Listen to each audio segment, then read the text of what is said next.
Well, if Star Trek Prodigy is a show about teaching kids everything they need to know about Star Trek, it had to happen eventually. It's a holodeck malfunction episode.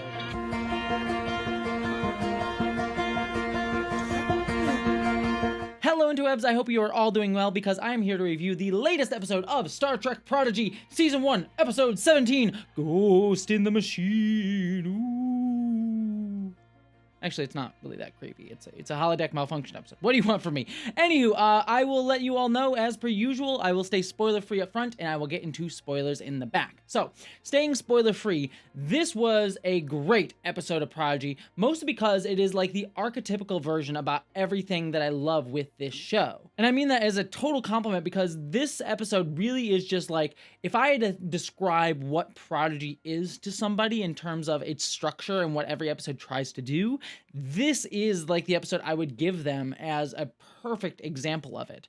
Number one, it takes a Star Trek trope or idea and sort of explains it in a child-friendly way, in this case the holodeck malfunction episode, but it also manages to continue and fit into the larger story arc of the season while also telling its own individual story. And then on top of that, it's all about the bonds between our characters and getting us to see like little pieces of these characters' lives and personalities and how they interact with each other, while also allowing them each to have their own personal stories and moments. Like, this episode really is just like fully encompassing, like just a prototypical version of Prodigy, and I think it's absolutely great. Not only that though, but it kind of breaks the mold of Prodigy and allows us, as you know, holodeck stories tend to do, to sort of do new things and try out new things, and I get to see new settings, and I thought they were really clever and inventive with a bunch of them.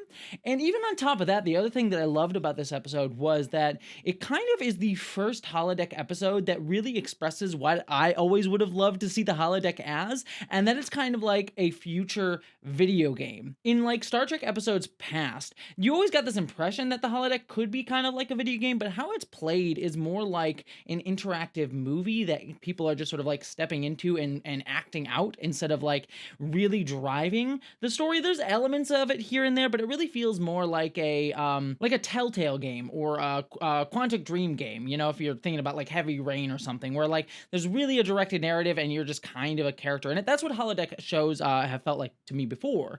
Whereas this one, like each little segment that we got throughout the episode really felt like kind of video gamey. In fact, I was like thinking of video game equivalents to each section that we ended up in. And I thought that was really cool and clever. And I just liked that unique impression of the holodeck. I just thought that was really nice. But that is pretty much everything that I have to say about this episode where I can stay spoiler-free. So, I will just say it's a great episode, but until you watch the episode, I can't say much more, so get out of here and we're getting into spoilers. Okay, so we start off the episode kind of with that archetypical scene where we sort of join in the middle of a battle and things are going terribly, and then it's all revealed to have been a holodeck all along. I've seen elements of that in like every single science fiction show. I think Star Trek's done that a bunch of times as well. But what I liked especially about this version of it is that once they sort of fail the simulation and Dahl sort of comes out and is very disillusioned and is like, oh, maybe I'm not good enough to join Starfleet, as like a kid kind of would feel in that situation, where they feel like if they don't, you know, succeed immediately or they aren't able to overcome,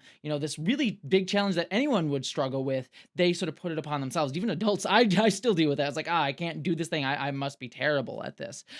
But the way he's drawn out of that is through the interactions with everyone else. And I adored this like eating dessert to comfort themselves sequence and just sort of like reveling and rewarding themselves for like the things that they are dealing with and like getting whipped cream and stuff. That was absolutely adorable. And I love whenever Star Trek does those like little bonding moments. It's like my favorite parts of Lower Decks and all the other Star Trek series as well. Like Riker, I'm thinking of like Riker playing the trombone in front of the party for Geordi and everyone. I just love those like little like small moments between characters in Star Trek that make me fall in love with them, and I just love that this is a bonding moment between all of them. And then I also continue to love like the little unique character bits that we got, because they all sort of go their own ways to sort of end up the evening. And I love Dahl going to his room and like falling on his bed, and he said, "Let the darkness take me," and I'm like, oh my, I can relate to that sentence very much so, Dahl. That was great.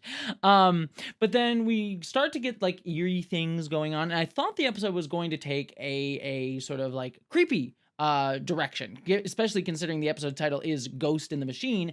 And then the crew starts to realize that they have been in the holodeck the whole time, and we end up at like this creepy lighthouse sort of sequence. And so I thought that was going to be what this case was. And this also reminds me, the fact that they never actually left the holodeck reminds me of Moriarty from Star Trek The Next Generation, the episode where, spoilers I guess, he comes back in like one of the later episodes of Next Generation, and the crew trap him inside a simulation of the universe, and he thinks that he's escaped the holodeck when he actually hasn't, which is totally messed up. And I'm very curious to see what they do with his character Picard, because dude has every right to be pissed off.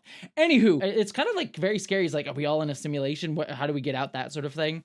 Very Matrixy idea that holodecks are honestly kind of terrifying if you really think about it in that way. But from there, what I loved is that essentially we go through each of these characters' own individual holodeck programs and get a little bit of an insight into how they spend their recreational time. And I adore that the first one that we get is Zero's, and Zero apparently does like mystery, like eldritch horror sort of things. I'm like, oh, Zero, you and me, we would be vibing. I feel like if we're talking about the video game equivalent, I'm like, oh, you would definitely be like a Bloodborne fan if you like this aesthetic, at least.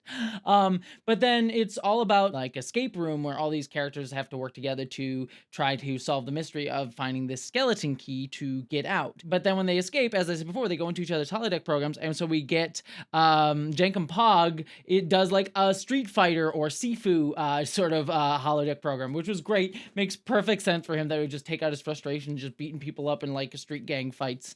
I thought was fun.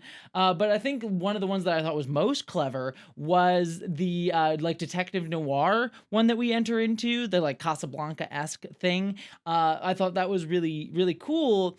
And when Murph got up on that table and started singing, I was like, what? What? Excuse me. Murph apparently can sing like crazy. I think that's so weird and out there, but I adore it so much, and it makes sense considering he's now like got like a mouth and a body.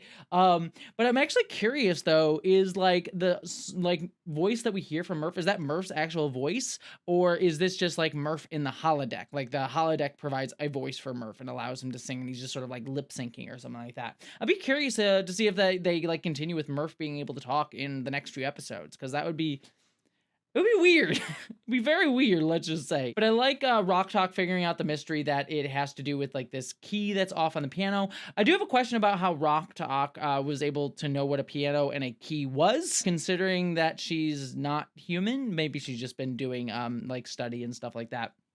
But anyways, while that's going on, we also get a quick little scene with Gwen and sort of a holodeck version of the Diviner, and so she sort of processes some stuff, which again, I liked that this episode just touched upon moments for each character, allowed them to do and feel certain emotional beats. So like, while this wasn't individually focused on one character, this episode was really just encompassing a bunch of them, and I thought that was great. I really like where sort of episodes sort of contain moments for every single character, and some can have more than others, like a doll-focused episode or a Gwen-focused episode or a Rock Talk focused episode. But I like it when every character gets like a little piece of something that just connects to the larger arc. I think that I like those moments. But then we fall into a pirate ship, so I'm like, someone loves Assassin's Creed Black Flag going on here, and they get sort of wrapped up in this pirate ship. I love the one dude who says, I'm gonna go look overboard, and just jumps off. Wonderful. And then I love that Rock Talk is able to solve the problem with the squid monster by feeding it. And I didn't mention this earlier, but I love that Rock Talk apparently plays like a Farmville simulator sort of thing. I adore that so much. It fits Rock Talk. Lovely. Just absolutely lovely. But anyways, or Stardew Valley would probably be the more apt equivalent, I guess. Farmville's kind of an older reference now at this point, because I'm getting old. Anywho, my existential crisis aside, I loved all of that.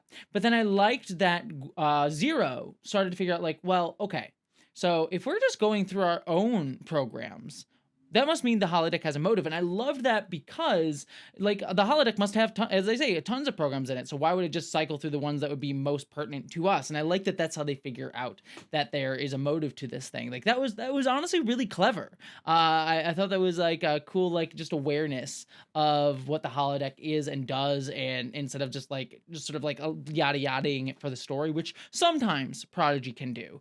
So I liked that there was sort of a relevancy to the fact that it was this specific way. All this leads to our characters realizing the truth, which is that hologram Janeway was the one that trapped them in there because they started to feel disillusioned about going to Starfleet. And I thought this was a really cool reveal because it makes sense that if there is this construct controlling the protostar and manipulating it, that it would also be manipulating Janeway.